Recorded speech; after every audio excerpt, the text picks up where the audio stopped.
Buenas, en este último video sobre la sinopsis del libro Otro Lacan de Alfredo Edelstein, el título que sugirió mi lectura fue La invención de Lacan, la sustancia gozante. Dividí este tópico en dos videos, esta será la primera parte. Comienzo. Ha sido transversal a este desarrollo de la teoría de Lacan la utilización del concepto de gozo como traducción al español de Jouissance, por responder de forma adecuada a la construcción y valorización que hace Lacan de este concepto. También se ha puesto en contraposición esta nueva traducción a la corriente traducción por goce que recorre la amplia obra del psicoanálisis institucional por sostener ideas ajenas a la teoría de Lacan. Es importante ahora poder hacer un recorrido íntimo de las influencias que dieron invención al concepto de gozo en la enseñanza del psicoanalista francés, para dar cuenta que el concepto de goce tiene una trayectoria diferente y responde más a otro psicoanalista, Jacques Alain Miller, como ya lo he citado de forma insistente. Que por ser así no es menos válida asumirla, ¿no? Pero es una cuestión que debe ser tenida en cuenta en el plano ético, es decir, de sostenerla a título propio. Antes de dar inicio, conviene tener una guía que nos permita sostener la idea de que el gozo para Lacan excluye la orientación hacia el cuerpo y la biología.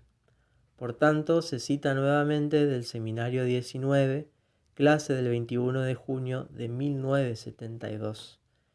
Dice, porque a partir del momento en el que se parte del gozo, esto quiere exactamente decir que el cuerpo no está solo, que hay un otro. Y en el Seminario 23 afirmaba, yo intento dar otro cuerpo a esta intuición en mi nudo Borromeo. Se puede dividir esta exposición del concepto de sustancia gozante en dos partes. En una primera parte se expondrá el porqué de utilizar el término de sustancia, a qué raíces teóricas responde y por qué Lacan parte de ellas en el sentido de qué orientación quiere darle a su propio desarrollo, porque como ya se ha advertido, Lacan no hace una historia de las ideas cuando importa otras disciplinas al psicoanálisis, sino que las subvierte y además aporta a estas disciplinas a partir de su invención conceptual.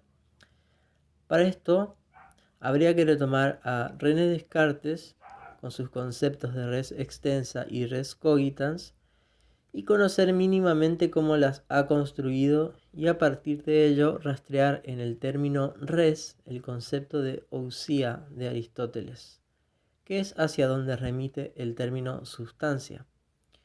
Y por último, en la teoría de la plusvalía de Karl Marx, salvadas las posibles confusiones terminológicas, en una segunda parte se introducirá cómo funciona el concepto de sustancia gozante al interior de la teoría de Lacan.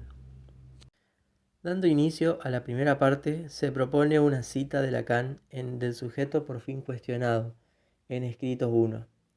Dice, que el psicoanálisis nació de la ciencia es cosa manifiesta.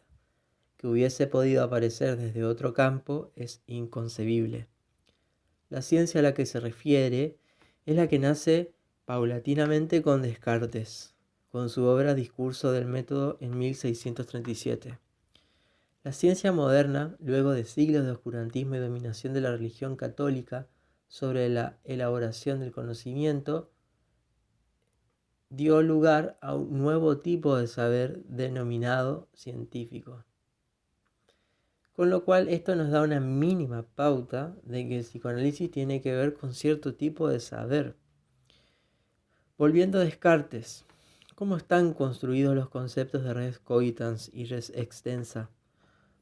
Afirmaba Descartes, yo era una sustancia cuya esencia y naturaleza toda es pensar, y que no necesita para ser de lugar alguno, ni depende de cosa alguna material.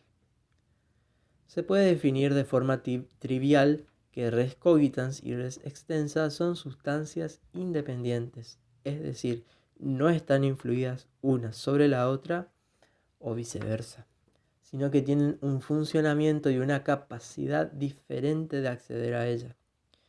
Según se dice que planteó esto Descartes, se entiende que la res extensa responde a lo que es susceptible de ser observado, medido, en fin, a aquellos objetos concretos de la materialidad. En cambio, la res cogitans corresponde a asociarla al pensamiento, que es lo que pertenece al ser humano. Es aquello de lo que no puedo obtener conocimiento alguno de su origen o funcionamiento interno, porque no puede estudiarse a sí misma. Afirmaba Descartes: en lo que se refiere a los pensamientos, no me preocupaba mucho el saber de dónde procedían. Más se debería hacer ejercicio de la razón para conocer los objetos de la red extensa. Esta idea es lo que inaugura la ciencia moderna tal y como se la conoce, de las que tienen sus profundas imbricaciones en el empirismo, y como ya hemos desarrollado un tanto con la corriente de la Universitas Literarum, la mente no es algo a lo que se puede o se pueda acceder, sino más bien puede estudiarse el cerebro y sus neuronas. Ahora bien, ¿esto quiere decir que con la afirmación de Lacan se está diciendo que el psicoanálisis estudia el cerebro? Cae de maduro que no es así, pero ¿puede querer decir que el psicoanálisis encontraría un límite de su práctica en lo biológico? Es decir, de algo que Freud ya había advertido respecto de la cara del síntoma, que es satisfacción sustitutiva, inasible, irremediablemente biológica. Además, Freud sostenía que la biología debía servirse del psicoanálisis en tanto no encuentre una respuesta química que pueda cancelar la neurosis. Debía servir de disciplina auxiliar. ¿Sería adherente de esto Lacan? Cae de maduro por todo lo desarrollado que no es así. Entonces, ¿qué sería lo que quiere decir Lacan? El problema es que no se está advertido de las influencias de Descartes en su construcción de los conceptos mencionados. La clave está en entender de qué forma planteó res extensa. Habiéndome propuesto el objeto de los geómetras, que concebía yo como un cuerpo continuo o un espacio infinitamente extenso, en longitud, anchura y altura, o profundidad, divisible en varias partes, que pueden tener varias figuras y magnitudes y ser movidas o trasladadas. El filósofo está planteando que la red extensa es expresamente accesible a través de una rama muy importante de la matemática. Dice: nosotros no nos damos cuenta de su condición matemática, debido a que nuestro sustancialismo nos hace creer que es evidente y natural que la sustancia posea 3 dimensiones, afirma Edelstein. Entonces, no es a través de los sentidos, de la vista u observación, que se produce conocimiento, sino que hay todo un trabajo previo, racional y matemático para poder estudiar la red extensa. Dice Descartes: ni la imaginación ni los sentidos pueden asegurarnos nunca cosa alguna, como no intervenga el entendimiento. Todas las demás cosas que acaso crean más seguras, como son que tienen un cuerpo, son sin embargo menos ciertas, pues si bien tenemos una seguridad moral de esas cosas, dice Descartes. La principal dificultad con la que se encuentra Descartes es con la res cogitans, ya que no puede objetivar al pensamiento o a la razón a modo de la res extensa, y ante esta dificultad responde con Dios, quien es el ser de mayor perfección, y por tanto el ser humano no puede responder más allá de los límites de su entendimiento impuesto por lo divino. Tengamos en cuenta la gran influencia de la religión y lo que supondría para él negar la existencia de Dios. Y además, las ciencias matemáticas no estaban tan avanzadas como hoy, y mucho menos había formalización alguna para plantear los espacios topológicos.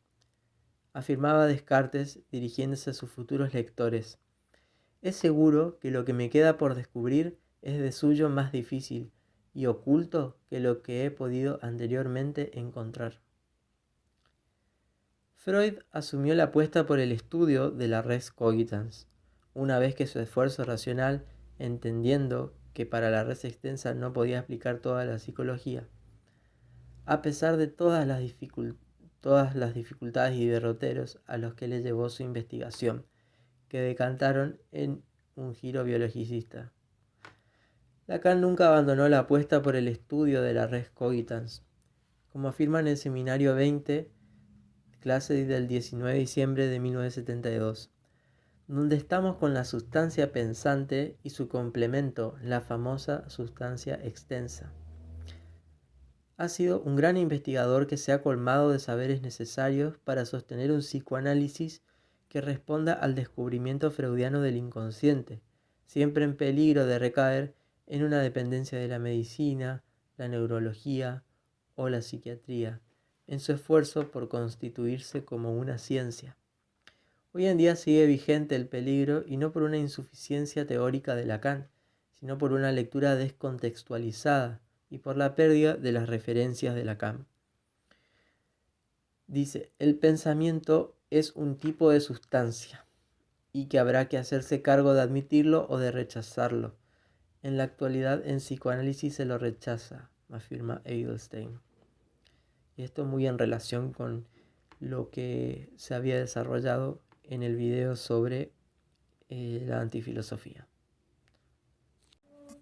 Salvado este detalle en la construcción matemática de la res extensa y de las implicancias de la res cogitans, se está en posibilidad de analizar el término res y rastrearlo en el concepto de ousia de Aristóteles, que tiene su lugar en el Organon, donde se recopilan diferentes tratados, entre ellos el de las categorías, que pertenece a la sección de lógica.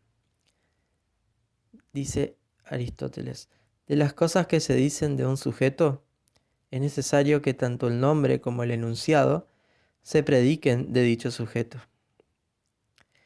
Es común a toda entidad el hecho de no estar en un sujeto, pues la entidad primaria ni se dice de un sujeto ni está en un sujeto.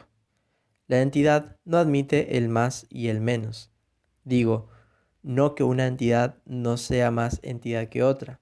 En efecto, se ha dicho ya que esto es así, sino que aquello que cada entidad es no se dice que lo sea más o menos.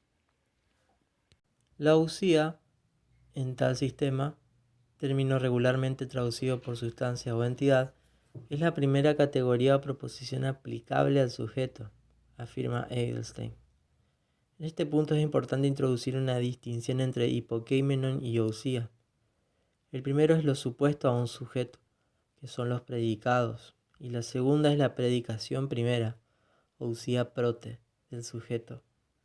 Entonces se puede discernir que en el término ousia está implicada la cuestión de que no puede ser de un sujeto, en tanto algo de su esencia, porque ni se dice de un sujeto ni está en un sujeto. ¿Dónde entonces? Y tampoco responde a una cantidad. No se dice que lo sea más o menos. Esto responde a una idea que ya ha sido expuesta en párrafos anteriores. El lenguaje de la tradición occidental oferta el verbo ser y se ha creído en él porque se ha olvidado que, como hecho, es un verbo que fue objetivado y sustancializado. Ahora se lo puede tener más claro. La ousia como predicado es la clave para entender el origen del ser, que remonta a la filosofía griega. El problema es que esto fue olvidado y se hace de la ousia la propiedad más íntima del sujeto, aquello que permanece, que no cambia, que es en sí mismo. Otro problema que se puede identificar, aparte de lo que distingue Edelstein, es que la homologación de ousia y sustancia no es adecuada. En el diccionario de Coromina figura sustancia como término castellano que deriva del latín substantia, que a su vez deriva del griego hipóstasis, que significa soporte o subyacente de algo. Entonces, por cierta maniobra de traducción al latín, se tradujo ousia como sustancia, que tiene una raíz diferente. Más afín a ousia es el término latín essentia, que significa cualidad fundamental. Teniendo en cuenta esto, el término latín res se traduce por cosa.